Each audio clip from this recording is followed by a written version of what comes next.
lagi di channel Dongkrak Buaya. Kali ini kita akan mengganti kampas rem depan Nissan Grand Livina L11. Ini L11 ya. Untuk bodinya ini kotor karena habis dipakai juga mobil. Untuk kampas rem L11 dan L10 itu ada perbedaan, namun di L10 juga ada yang menggunakan kampas rem yang tipenya sama seperti Livina L11, yaitu kurang lebihnya antara tahun 2010 dan 2011 itu Nissan Grand Livina L10 itu menggunakan kampas yang sama dengan L11. Mohon koreksi bila saya salah. Oke, kita lanjut untuk pembongkarannya ya. Jangan lupa kita kasih pengaman dulu sebelum kita bongkar. Untuk yang lainnya kita kasih simpan bannya yang sudah kita buka di sebelah sini. Oke, untuk penggantian kampas rem depan Grand Livina ini ya, bisa cukup mudah ya kita lakukan sendiri, yaitu dengan cara kita membongkar baut 14 yang ada di sebelah sini ataupun yang sebelah atas sebelah sini. Jangan lupa juga nanti kita kasih grease untuk di bagian pin ininya, pin master remnya. Kita kasih grease supaya nanti tidak seret ya waktu sehabis pemasangan. Oke, langsung saja kita eksekusi. Kita kendorkan baut yang 14 salah satunya. Bisa yang bawah atau yang atas ya. Oke, setelah kita kendorkan ya bautnya, untuk baut pinnya, kita sekarang tinggal buka kampas yang lamanya. Kita copot dulu untuk pengait pernya yang sebelah seperti ini, pengait kampas remnya. Kemudian nanti kita buka untuk kampas remnya, tinggal kita keluarkan saja seperti ini.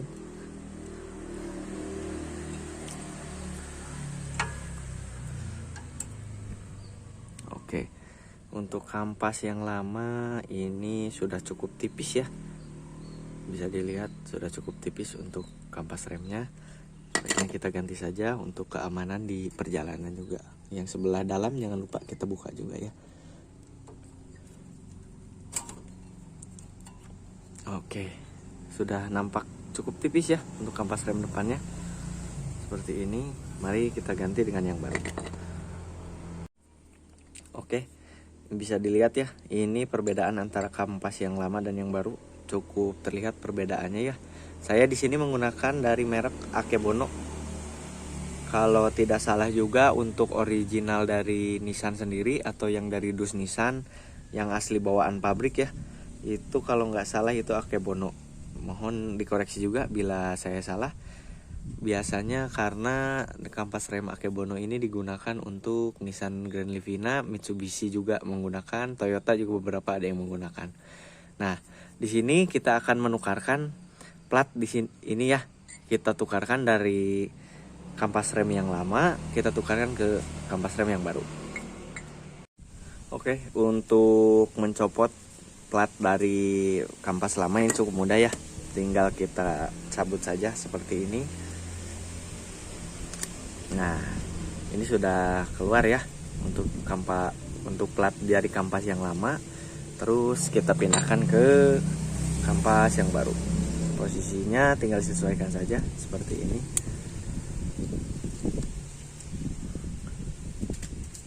Ya, sampai benar-benar terpasang dengan rapi ya dan kuat. Nanti ini adalah sebagai penahan ketika piston rem menekan ke kampas rem. Sudah seperti ini ya. Oke, untuk yang sebelahnya lagi ini tidak jauh beda untuk prosesnya. Kita keluarkan dari kampas yang lama, kita keluarkan dan kita tukarkan ke kampas yang baru. Nah, di sini seperti ada ini ya, plat ataupun nok penahan. Nanti kita tinggal samakan dengan yang seperti ini.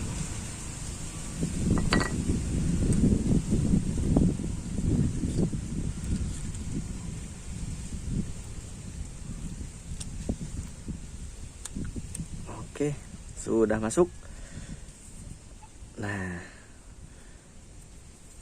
kita tinggal pasangkan kampas yang baru ini yang sudah kita pindahkan plat-platnya.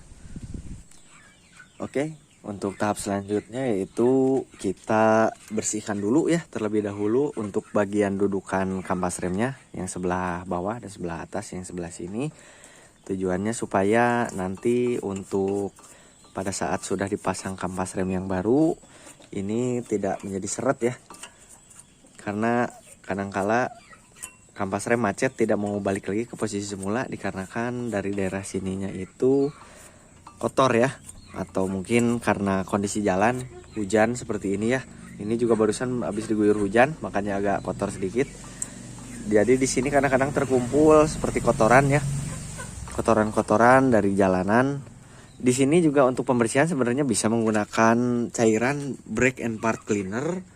Namun karena kebetulan saya kehabisan ya untuk brake and part cleanernya, jadi saya bersihkan manual saja seperti ini.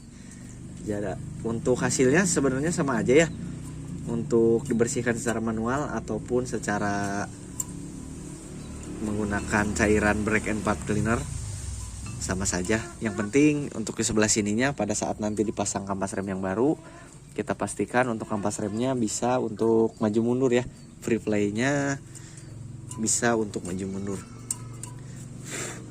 Alangkah baiknya juga sebenarnya untuk daerah sini juga kita bersihkan saja ya sekalian, karena kita bongkar bisa untuk dibongkarkan atau dibersihkan ya, karena sekalian kita bongkar. Di sini saya cukup bersihkan manual saja karena di sini saya akan memberikan tutorial untuk pemasangannya sendiri. Bisa untuk dibersihkan saja daerah-daerah seperti daerah sini ataupun master rem ataupun kaliper remnya ini ya, bisa kita bersihkan. Oke, untuk kampas remnya ya yang ada pin seperti ini ya, ini untuk menandakan bahwa kampas rem mungkin sudah habis. Ini jadi fungsinya adalah ketika kampas rem sudah habis, ini akan menekan ke piringan cakram di sini ya. Piringan cakram ini, permukaan piringan cakram. Namun saya tidak anjurkan ya untuk bisa sampai habis, sampai benar-benar habis ataupun mungkin sampai tersisa besi dari rangka kampas rem ini. Jadi untuk sebagai penanda ya kampas rem ini diberikan semacam pin atau plat ya seperti ini, supaya nanti di saat kampas rem mungkin sudah tipis atau habis, ini akan menekan ke piringan cakram ini. Namun resikonya adalah nanti mungkin piringan cakram akan menjadi tidak rata ya, ataupun mungkin menjadi kasar nantinya. Oke, mari di sini kita pasang. Yang bagian ada plat ini kita simpan di bagian dalam ya, ataupun yang menekan ke dalam piston di sini langsung, secara langsung.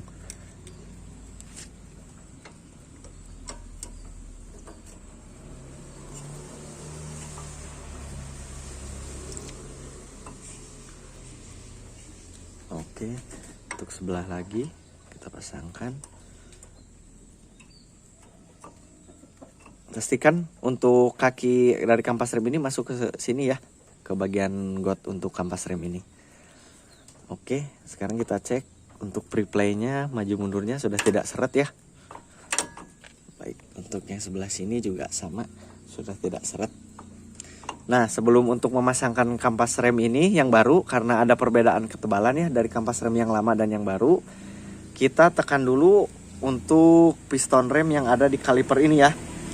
Kita tekan dulu, kita masukkan dulu ke dalam, bisa menggunakan alat. Kebetulan saya menggunakan alat tadi untuk menekan ini ke dalam, supaya nanti pada saat kaliper ini dimasukkan ke sini, itu langsung masuk ya, tidak seret ataupun terganjal nanti.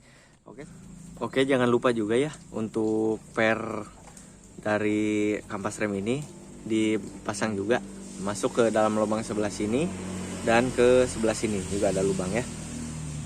Untuk pemasangannya seperti ini, kita masukkan, satu lagi masukkan. Oke, seperti ini posisinya ya. Ini menghadap ke bawah seperti ini, seperti menunjuk ke arah bawah seperti ini.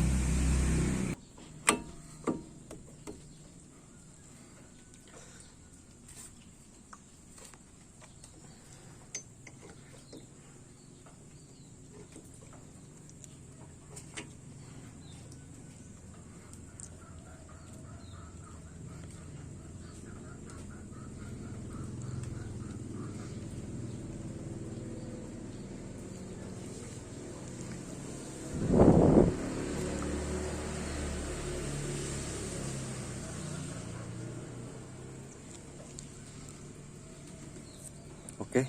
Nah, untuk di bagian sebelah sini ya. Ini di sini kan terdapat karet ya sebagai penutup. Saya contohkan yang sebelah sini sama saja, ini yang atas ataupun yang bawah sini sama saja. Untuk karet penutup ini pastikan sudah benar-benar masuk ya, ataupun sudah benar-benar tertutup, sehingga pada saat nanti kita pakai ini untuk kotoran tidak masuk ke dalam pen kaliper ya, ke dalam sini. Ini bisa menyebabkan seret ya. Nah, pastikan juga untuk ini bisa free play ya, bebas, secara bebas, tidak seret, secara bebas seperti ini. Untuk kaliper remnya bisa bebas seperti ini ya. Ini kebetulan tadi saya sudah kasih gemuk juga karena tidak saya record juga. Untuk bagian pen kalipernya ini, bagian dalam yang masuk ke sini ini kita kasih grease atau gemuk ya. Pastikan juga untuk gemuknya bagus ya, supaya kita tidak usah untuk bongkar untuk beberapa kali seperti itu. Oke, saatnya kita kencangkan untuk baut penahan dari kalipernya itu.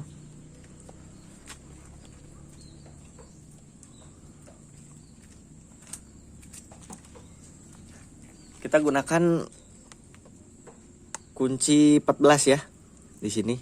Ini ukurannya adalah 14 mili untuk baut pen kalipernya.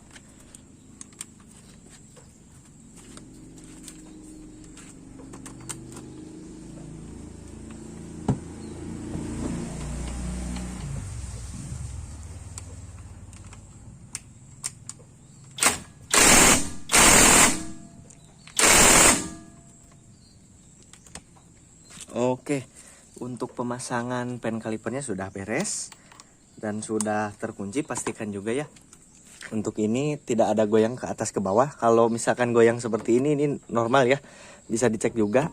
Mungkin sekalian kita bongkar, kita cek apakah pen kalipernya sudah berbunyi atau tidak. Kalau di sini untuk punya saya ini tidak berbunyi ya, jadi tidak perlu dilakukan untuk pergantian pen kaliper yang sebelah atas ataupun yang sebelah bawah. Ini masih normal. Selanjutnya kita tinggal memasangkan kembali bannya kepada mobilnya.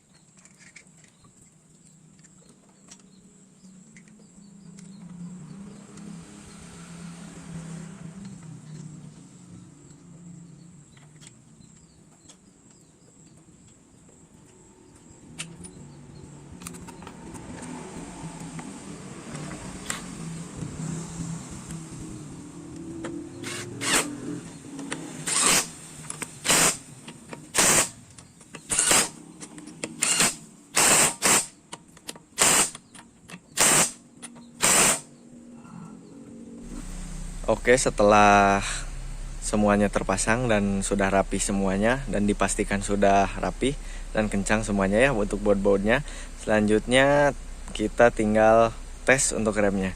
Yang pertama, tidak usah khawatir ya bila mana setelah ganti kampas rem kita mengalami remnya agak dalam untuk pertama kali kita injak, dikarenakan waktu kita memasang kampas rem tadi kan kita masukkan kembali untuk pistonnya ke dalam. Nah, untuk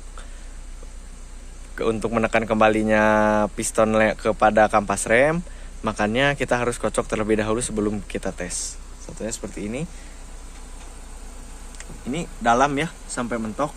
Ini tinggal kita kocok saja beberapa kali sampai remnya dirasa sudah pas.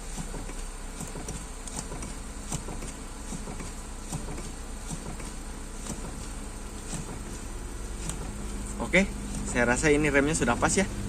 Sudah kembali seperti semula lagi dan mobil siap untuk dijalankan.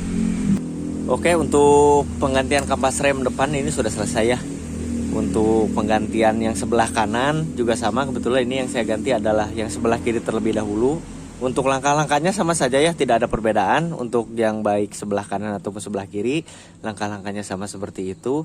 Mungkin untuk penggantian kampas rem berkala ataupun pengecekan bisa dilakukan di rumah sendiri. Untuk penggantian kampas rem sendiri mungkin bisa dilakukan di rumah ya. Untuk mobil-mobil yang lainnya ataupun dengan tipe-tipe yang lainnya hampir sama saja. Kebetulan saya juga sering untuk mengganti kampas rem seperti mobil-mobil yang umum berada di jalanan. seperti Avanza, Xenia, Terios, Ras, Pajero, Fortuner juga sering saya melakukan pergantiannya sendiri di rumah dengan customernya itu melakukan pembelian kampas remnya secara sendirinya ya. Lumayan juga untuk menghemat pengeluaran uang, bisa dilakukan sendiri di rumah dan juga sambil menambah ilmu. Koreksi saya bila mungkin ada langkah-langkah yang salah, mohon maaf. Bila mungkin ada kesalahan, karena saya juga di sini masih belajar ya.